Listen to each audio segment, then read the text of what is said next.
ci wàllu politique waxoon naa leen gan gi waaye Ababacar sa xalaat ci mandat de dépôt yi gars yi yàgg nañu ko kaas ba finalement prison yi fees ba fees bu jéggi dayoo kàddu ministre bi. maa ngi lay gërëm soxna ko ne loolu lu ñu war a rafetlu la parce que comme ni nga ko waxee nit ñi yàgg nañu ñaawlu suñu kaso yi ni mu mel. kaso yi dafa fees del kaso yoo xam ne daanaka bi ñu ko tabaxee jamono indépendance la woon xëy na ñu ngi ko tabaxoon pour xëy na ñaari junni yu toll ci prisonnier léegi mu dem ba am ay fukki junni prisonnier nga xool conditions yi nga xam ne ñoom lañ leen di tëjee ak lekk ga ñuy lekk vraiment métti na métti goo xam ne yaakaar naa ne même mala sax mérité wul loolu donc bu fekkee ministre bi wax na ne loolu dañ ko jéem a saafara pour maanaam fexe ba améliorer ko pour que condition de détention yi gën a vraiment respecter maanaam droit de l'homme bon nit ñi maanaam ci seen wàllu dëkkuwaay ci seen wàllu lekkuwaay loolu lu ñu war a rafetlu la yaakaar naa ne loolu vraiment bañ ci waree taxaw yàgg na. améliorer ko mais parce que sax ku demee ñu demee ni waa observatoire di xool lieu de privation yi bi ñu demee ci yenn kaso yi daf leen xaw a jaaxal fu demee ni Ziguinchor condition yoo xamante ni gaañi bu tawee ñu ngi koy nekkee ci biir prison yi ak yu ni mel xëy na xool ñi ci wàññi dina baax mais ñi fi nekk tamit ñu xool luñ ko mën a defaraatee diggante tàngaay wi taw yi leen ci mën a fekk ak parce que ay année nga koy def ci benn béréb bi ci yenn condition mën na jur leneen. non dëgg la lii xam nga problème mooy ñun dañu xaw a maanaam am loo xam ne dafa ñu dab nit ñi dañuy faral di wax ne kaso boo ko tabaxee daanaka yaay ciy jëkk a dugg. maanaam waxu olof la.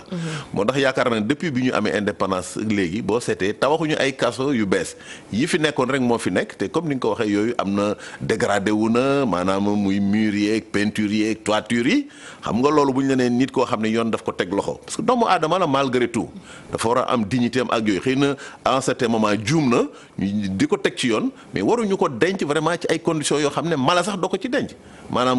muy taw ci kawam wala naaj bi di ko kii wala vraiment du mën a lekk goo xam ne lekk gu baax la mu koy jural ay jàngoro loolu yaakaar naa ne vraiment lu ñu ñaawlu la ñun parce que dañuy yëngu également ci wàllu droit de l'homme te lii maanaam du yàgg na ci Sénégal. xëy na ça va être juste une déclaration de plus parce que am na yu ko fi jiitoon par exemple jamono yu ñu lay teg loxo ci bu njëkk sa avocat teew loolu ñu appliqué ko ba léegi mi ngi nekk problème. waaw bon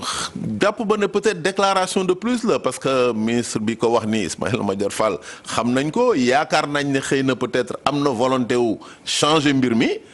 la ci kanam nag rawul bët nañu seet ba ci kanam ba xam li mu wax est-ce que dina am maanaam ay coppite dina ci am wala maanaam mbir mi fa mu nekkoon rek lay nekk bu boobaa xëy na ñu mën ci àddu. Ababacar Fall ci beneen kanam njiitu GRADEC ñu waxtaanee yeneen ponk yi wàllu langue politique gi jamono jooju ñu dem seeti ña yeewoo ca Passy Ngayeen ca département bu Nioro la soriwul dara Gambie ñoom nag dañoo wàccoon ci mbedd mi mobilisé wu ngir naqarlu yenn ci jafe-jafe yoo xamante ni ñu ngi koy dund bokk na ci nee nañu ñàkkum ndox ñàkkum poste de santé naka noonu yoon yu jokk waaye it courant nekk na loo xamante ni dégg la ñu ca am loolee tax nag jamono ji mer ba futtu la ñu def ñu fekk ji fa ñu dénk kàddu ga ci seen yëngu-yëngu woowu lii la ñu wax. dañoo dëkk ci dëkk boo xam ne nii muy Passy Ngayeen li fi yeewoo ci doomu aadama mën na ñetti junne doomu aadama wala lu ko ëpp dëkk bi nag depuis ñu am indépendance ba léegi dañoo gisut lenn loo xam ne nii état def na ko fi wala commune bi nga xam ne nii fi la ñuy yeewoo def nañ ko fi wala jéem nañu ko fi li jublu ci wàllu ndox amul benn jéego boo xam ne nii am na fi benn forage lañ fi gasoon depuis 1985 boobu xale yu ci bëri léegi nii saa yu yor nañ ay doom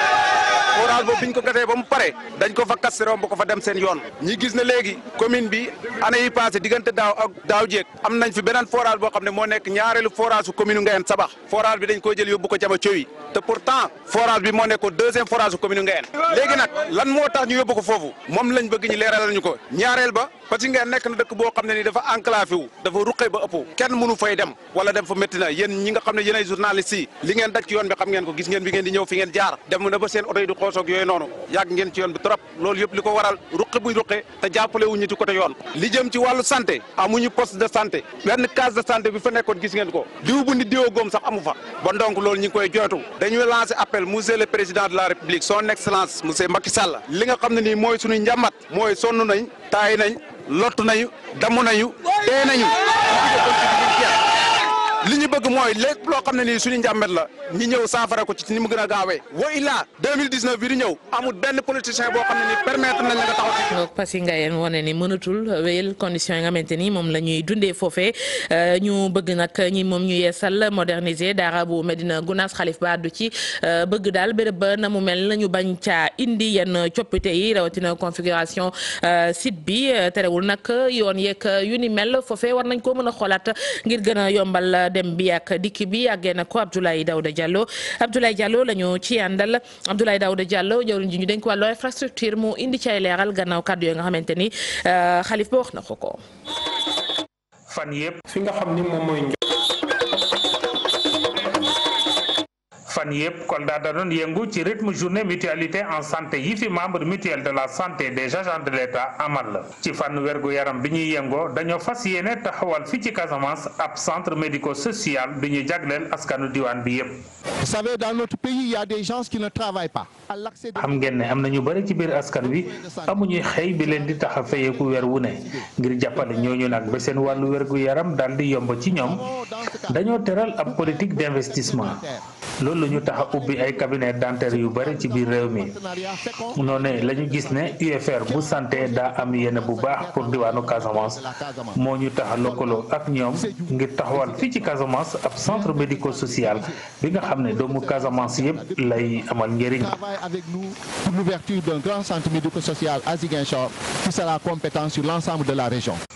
Kolda yëngu na ci wàllu koom ci wàllu tàggat yaram ak ci caada amal nañu ay visite ca bassin de l'Anambé ak ca barrage Ñanduba tàggat yaram bi boole na ay ndaw yu bàyyeekoo ci ñetti département yu diwaanu Kolda ci wàllu football ak ci athlétisme yooyu agent maye nañu it deret laata ñu fiy jógee. Nous faisons du don de sang parce que la mutuelle c'est aussi la solidarité. dañuy maye deret parce que xam ngeen mutualité mooy jàppalante te ku maye deretam loolu dina tax boromam xam ban façon deret mooy daw ci biir yaramam bés bi mu soxlaa yokk deret ci saa si lañ ko koy defal te ku yaakaar ëllëg ñu may la deret yow it war nga mën a may sa bos. Prochain pour avoir du sang, il doit être prêt à donner du sien. ab randonnée pédestre moo daal di teg 3e édition bu journée de la mutualité des agents de l'État.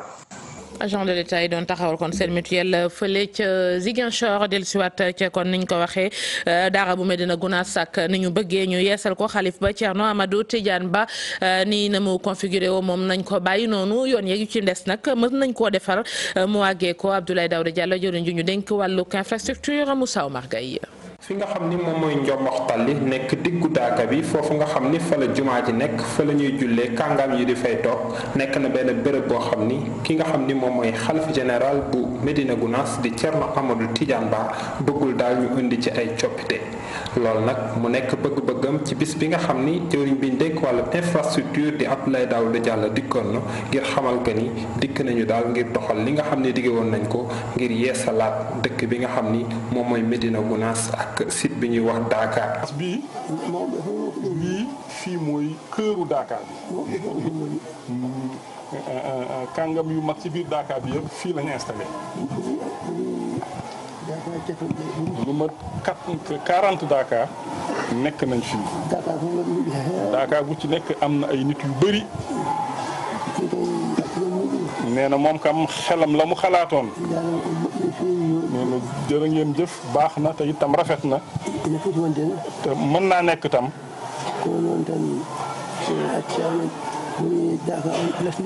waaye nag su fekkente ne bàyyi nañ ko Dakar bi nekk ci anam cosaan ba mu nekkee woon fekk jàkka ji yokkuñu ci dara nee na ku nekk fa mu taxaw ci biir Dakar bi ci biir jàkka ji la nekk loolu moo doon yéene Thierno Cheikh El Hadj Mouhamed Saïd radiyallahu taala anhu jëwriñ biñ dénk wàllu infrastructure moom itam fas yéene topp ci ndigalu ki nga xam ni moom mooy njiitu réew mi waaye itam ba tey am dégg-dégg ci li nga xam ni xalif bu Medina Gounass wax na ko nga xam ni moo jiite agence Ageroute fii ci Tambacounda xamle na ni liggéey bi biñ ko tàmbalee boobu ak néegéen mën nañ jàpp ni téeméer bu nekk luy toll ci fukk ak juróom daal dinañ koy matal phase bu njëkk bi nag ñu jàpp ni war na jar luy toll ci juróomi milliards ci sunuy koppar. mi ngi noonu politique ak benn pôle bu bees ci opposition bi ngir nag mën a waxtaan ak nguur gi correct la ñu ko duppee cadre de l'opposition pour la régularité la clarté et la transparence des élections ñu bëgg wote ñuy dëgmal lépp leer ca naan ñun ñu ni nag ñoom danañu dialoguer ak nguur gi waaye it danañu fexe ba mandat présidentiel bi coow yi ci am loolee ñu verrouillé ko ñu daal di tàllal loxo yeneen pàcc ci opposition bi ngir ñu àndandoo mën a xeex pouvoir bi fi ne jamono ci Habib Faye. mandat bi nga xam ne mooy mandat bu njëkk président Macky Sall muy juróom-ñaari at yi nga xam ne daa forcé jot ci danañu juróom-ñaari at yi mu forcé jot ci bu ñuy wàññi nañ ko ci wàññaale ñu ne am na benn déjà. loolee la correct bëgg di cadre de l'opposition pour la régularité la clarté et la transparence des élections mu dajale ña faree ca wujjeeg politique gi te bëgg a dem waxtaan ak ñii di pouvoir bi. dañu war a wuyu ci waxtaan woowu loolu lañ jàpp dem waxtaan ak ñoom daal di joxoñ points yi nga xamante ni si moom la ñu war a corriger pour ñu mën a am benn processus électoral bu clair bu transparent et loolu mooy indi ñun ñëpp ñu mën a nangu résultat wu élection sans que mu am kenn kuy contester résultat yi. kon am nañu yaakaar ci liggéey bi mu jot a liggéeyal Sénégal am nañu yaakaar ci liggéey bi nga xam ne ñu koy liggéey ci pays africains yi ci wàllu élection kon yaakaar boobu la ñu am. ndax it tamit yaakaar ak rafet njort moo taxoon ñu ñëw wuy si kon rafet njort boobu la ñuy demee. mais gëm nañu ni lu ko ci jëli ci loolu la ñu nekk mais jotagul mais li fi amoon démb albaka démb daal xalaat nañu du fi amati. waaye ñu tàllal loxo beneen parti opposition bi ngir rek ñu nekk aw say mën a jàkkaar lool régime bi fi ne. taxawal cadre bii nii nga gis leader yi nga xam ne ñoo ko seq pour ñu mën a waxtaan waxee benn kàddu daal di joxoñ li nga xamante ni si mooy faay yi mooy manquement yi pour loolu ñu indi ci ay solution yu leer. li gën a am solo dëgg daal mooy ñun ñu ngi tàllal suñu loxo beneen wàllu opposition bi ñu ngi leen di tàllal suñu loxo pour que ñoom ak ñun ñu ànd tëral lu nga xam ne daañ mën a surveiller le processus électoral. pôle de l'opposition au dialogue fas yéene yaatal ngir ñëpp mën a bokk ci xeex mi ngir ñu gën a mën a janook pouvoir bi fi nekk jamono ji. waaye la ñuy sàkku jamono ji bokk na ci ñëpp doon benn di xàccandoo di dóorandoo. nangoo ko ñëpp doon benn ñu defagul aw say di woo ca des Babacar Fall fàttali moom mooy njiitu GRADEC groupe de recherche et d'appui conseil pour la démocratie participative et la bonne gouvernance ña ngay organiser wu ngir jàkkaarloog pouvoir bi du yomb 2019. waaw du yomb 2019 parce que li nga xam ne moom la ñu seetlu mooy géopolitique bi mi ngi jax-jax yi bii maanaam mooy ñaareelu kuréel bi nga xam ne moom la maanaam ñuy tuddee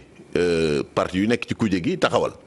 am na ci fan yële defe naa ne boo xam ne taxawaloon nañ ko ci mu nekk ci PDS ak allié ak ñeneen. ak ñoom Ousmane Sonko ak yooyu. bii mooy beneen cadre bi je crois que ñii li ñu def mooy woote pour que ñeneen ñi ñëw ñu taxawal benn kuréel boo xam ne ñoom ñëpp dañuy nekk benn di waxandoo di yëkkateendoo di dóorandoo donc loolu yëpp yaakaar naa ne boo amee tamit bon damay yaakaar ne suñu démocratie rek moo ci war a gën a dëgër parce que ci li ma jàpp lépp loo xam ne ñu ngi koy jëfee wala ñu ngi koy wax. pour fexe ba processus électoral bi gën a leer la ñu mën a dem ci élection ci anam yoo xam ne yu mucc ayib la. yoo xam ne voilà du am benn contestation du am benn coow bu ñu watee ba noppi ki gagné ki ñu gagné félicité ka ca des vraiment nit ñi dem liggéey. mais d'emblée ñu ngi bëgg benn mbir leer mandat président bi ak coow yi ci commencé am ak polémique yi ñu réglé ko mu xam ni day bokk ci lu ñuy compter ñaar wala. loolu yaakaar naa ne effectivement ils sont dans leur rôle comme ni nit ñi di wax parce que ci jamono yële professeur Babacar Gueye defe naa ak professeur Zouanka yëkkati woon nañu coow boobu. wax ne constitution bi ni nga xam ne moom lañ ko bindee maanaam dafa xaw a lëndëm ci wàllu mandat bi nga xam ne moom la Macky Sall di def est-ce que dañ koy compter ci ñaari wala duñ ko ci compter ñooñu seen xam-xam màcc na ci wàllu constitution am na fu ñu ko teg. yaakaar na ne président de la République parce que ci coowal 7 ans ba ñu waxee sax président ne nañ ko appliquer fii dañ ne ko ñoom constitutionnel si bii mënu cee bokk. voilà donc loolu yaakaar na ne mooy li ma wax rek li ñu wax dafa am fu ñu ko teg donc yaakaar naa ne dañu war a def ay coppite bind ko bu leer maanaam bu ko defee coow dootul am ñu ne mandat bi nga xam ne moom la président di def ci ñaari mandat yi la bokk bu ko defee coow li jeex loolu yaakaar naa ne c'est un minimum. mais bu ñu bàyyee mbir mi bon président ne rek woy de toute façon moom fas yéenewul def ñetti ci ñaari lay yem aussi bon gis nañ ne président waxoon na fi ne dafay def juróomi at dellu si def juróom-ñaari at donc je crois que yooyu daal il faut que ñu leeral ko ci constitution bi bu ko defee loolu dafay gën a indi dal gën a indi jàmm ci réew mi te yaakaar naa ne loolu waruñu ko bañ. correct nag leeral na ni dafay bokk ci dialogue bi waxtaan wi nga xamante ne ñu ngi koy sumb ak kon nguur gi ñoom danañu ca teew ute tuuti ak beneen pàcc bi nga xamante ne beneen kuréel gi parti démocratique sénégalais jiite waxtaan woowee ngir mu yomb coow li bari woon na ndax amoon nañu récuser ministre de l'intérieur tey jii jël nañu ancien ambassadeur Seydou Nourou Ba tabb ko ngir mu jiite waxtaan yooyu jëm kon ci processus électoral bi ci nit ki yaakaar nga ni tey jii dina mën a indi changement ba réeroo yi amoon ñu régler ko. waaw c'est-à-dire que mbir mi il faut que mu am nu ñu ko jàngatee xam nga dañu nommé ambassadeur Seydou Nourou Ba pour mu jiite cadre de concertation bi maanaam waxtaan wi nga xam ne ñetti pôles yi muy kuje gi ak non aligné ak ñi nga xam ne dañu ànd ak nguur gi ñu ngi ko fas yéene waxtaan processus électoral bi dañ ko teg pour mu jiite ko. donc il faut pas que ñu jox ko tey maanaam ay prérogatives yoo xam ne maanaam dafa amu ko. comme lan par exemple. xam nga tey opposition bi seen principale revendication mooy lan mooy nañu teg une personnalité neutre mu jiite élection yi moo xam un ministre de l'intérieur neutre wala un ministère chargé des élections boo xam ne personnalité bu neutre moo ko yore mais àggaguñu foofu tey ci waxtaan la ñu def cadre de concertation. je pense que li nga xam ne moom moo am ni ñun société civile ñoom ñoo ko jëkk a wax ne bu ñu bëggee concertation yi mën a sotti nañu def vraiment un cadre approprié ñu teg koo xam ne par exemple farul fenn une personnalité neutre mu jiite ko ba ñu waxee loolu non aligné yi ak opposition ñëw fay lu ñu teg ko exigence daal di def ay liste proposée ku ci nekk ñetti nit. nguur gi tey daal di jël ambassadeur Seydou Nourou Ba nommé ko bon ambassadeur nag comme ni ma ko waxee ci société civile la bokk ñun xam nañ ko bu baax nit la ko xam ne ku jub la ku intègre la man mi yàgg na liggéey ak moom ci Gorée Institut 2015 ànd naa ak moom ñu dem Togo. mu doon jiite mission d'observation bi nga xam ne Gorée Institut mu ngi ko doon def foofu jiite groupe de contact. bi nga xam ne kon nekkul lu mënagul régler problème bi. parce que ci concertation voilà ci concertation lañ toll c'est-à-dire que nekkaguñu ci tey ban organe moo war a maanaam organiser élection et je pense que loolu tey mooy revendication principale opposition mooy maanaam tey li ñu récusé woon démb Abdoulaye Daouda Diallo ne mënut a vraiment bokk ci nguur gi nekk responsable APR bu noppi di organiser tey tamit reproche boobu moom la ñuy ne def ci Aly Ngouille Ndiaye parce que Aly Ngouille Ndiaye responsable politique APR la maire la et cetera donc je pense que dañu nekk ci waxtaan wuy door d'ailleurs mbirum moomu sax mi ngi ci biir ponk yi nga xam ne war nañ ko waxtaanee est-ce que élection yi dañ ko war a jox koo xam ne farul fenn mu organiser ko wala ministère de l'intérieur moo continuer di ko organiser donc loolu ci ponk yu waxtaan wi la. da nga doon gis ni xëy na ñu nguur puusoon tuuti def ko ministre des élections doon na gën a yombal yëf yi wala teel na. waaw loolu man je pense que teel na nañu waxtaan ba noppi bu waxtaan ba seet tey ci anam yan la ñu war a demee élection est-ce que ministre de l'intérieur boo xam ne bu farul fenn. la ñuy def comme ci jamono Abdou Diouf defoon na ko avec général Lamine Cissé. wala comme ni Ablaye Wade defoon am ministre des élections boo xam ne dañ koy taxale ak ministre de l'intérieur jox ko Cheikh Gueye loolu ay waxtaan la yoo xam ne ci biir concertation yi nit ñi dañ ci ku nekk da ngay joxe sa xalaat ba ñu juboo ci donc tey mission wu ambassadeur Seydou Nourou Ba mooy lan mooy fexe ba. def lu ñuy wax facilitation fexe ba maanaam waxtaan wi mën a rattax mën a yomb. mais est-ce que ça peut faire revenir l'autre partie du sax ndax jotuñu woon a yegg si. waaw mën na leen delloosiwaat tey jii. moom ambassadeur man yaakaaruma ko c'est-à-dire tey benn jéego la ñu def parce que ñi nga xam ne tey ñoo ne du ñu dem ci mbir mi c'est vrai que posé nañu problème mu tey ki nga xam ne moo war a jiite cadre de concertation mais am na yeneen ponk yoo xam ne teg nañ ko mooy maanaam tey président de la République. joxe ay garantie que ne lay tukkee ci waxtaan wa dinañ ko appliquer parce que bul réere mbir ne taxawal nañ fi commission nationale de réforme des institutions muy CNRI ci jamono Ablaye Wade assise nationale daje nañu moom président Macky Sall mu bokkoon ci signé charte ba commission nationale de réforme foncière temps gis nañ def na rapport mais conclusion yooyu yëpp ku nekk da ngay ñëw xool li la ci intéressé nga jëfee ko li ko ci intéressé mu jël ko alors que ñu li ñu bëgg mooy waxtaan moom la fa tukkee nit ñi juboo ci comme ni ñu ko defoon 1992 ci code consensuel bi ñu appliqué ko teg duñ ci changé benn virgule loolu benn condition la ci yaakaar naa ne donc lii rek. loolu est-ce que du gàllankoor parce que tam président gisuma ko trop mu ñëw taxaw ni nangu naa ko te yegg seeguñu kii la fay tukkee. de toute façon mais il faut que mu joxe ay garantie ne parti yi lu ñu juboo parce que ñi ànd ak moom ñu nga fa. ñeneen ñi ñu nga fa. mais bu fekkee am na consensus ñu juboo ci dara loo xam ne vraiment dafay tax mbir mi gën a leer dafay dooleel suñu démocratie yaakaar naa ne loolu président daf ko war a nangu waru ko bañ. maintenant ñun société civile am na nuñ ci taxawee parce que nous sommes partie prenante ñu nga bokk ci concertation ñu nga fa nekk en tant qu'observateur parce que ñun dafa am condition yu ñu tëraloon mooy premièrement ñu nommé une personnalité neutre buy jiite cadre de concertation bi. beneen bi mooy loolu féete na bor beneen bi mooy président wala gouvernement bi jël engagement ne la fay tukkee dañ koy respecter duñ ci changer dara te loolu régléegul. mais terewul ñun quand même jël nañu sol nañu suñu dàll bind nañu yeneen coalition yi nga xam ne ñëw ñu ci waxtaan wi. pour rencontrer leen pour jéem a waxtaan ba ñu mën a ñëw bokk ci waxtaan wi. ak ñëw Seydou Nourou ambassadeur Seydou Nourou nu ngeen war a doxalee. peut-être mën na ko yombal mais même bu dul loolu ñun déjà dañu nekkoon ci taxawaayu jël ay initiative en tant que société civile waxtaan ak ñëpp pour vraiment ñëpp mën a toog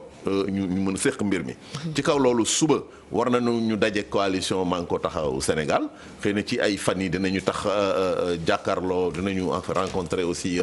waa kër Ablaye Wade ak coalition bi nga xam ne ñoom ñoo ànd ak moom pour jéem a waxtaan daal rataxal diggante ba ñëpp ñëw ñu toog waxtaan bu ko defee la ca génn nag vraiment nguur gi mën koo doxal ci. ñoom ils sont dans de bonnes dispositions. ku ji wax ak yéen bind nañu leen déjà comme ni ma la ko waxee am nañu tontu.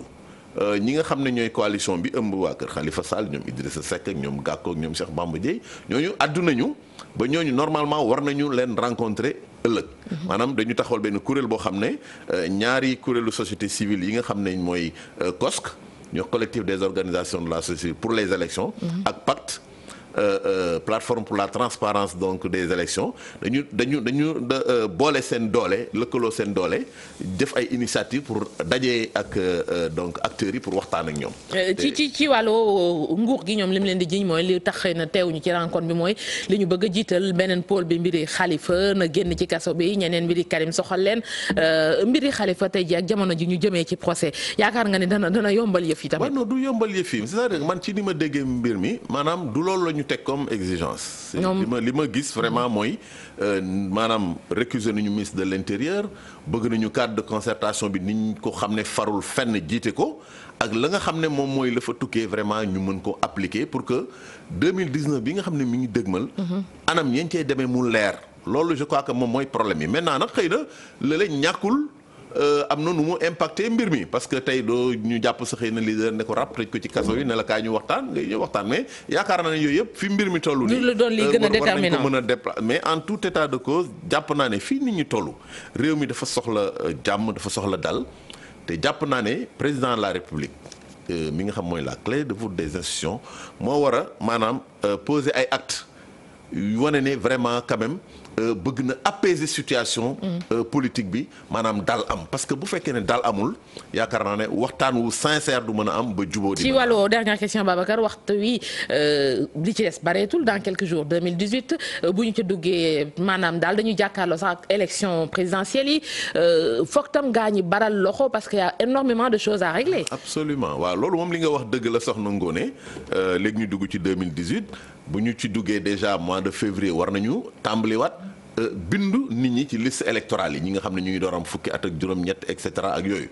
donc te balay boobu war nañu saytu fichier bi aussi parce que bul réere mbir ne élection yi ñu jógee amoon na ay problèmes yu bëri ci wàllu nit ñi jotul seen carte wala carte yu am erreur wala carte yoo xam ne maanaam kenn defaru ko donc yooyu yëpp war nañu ci liggéey def évaluation refonte bi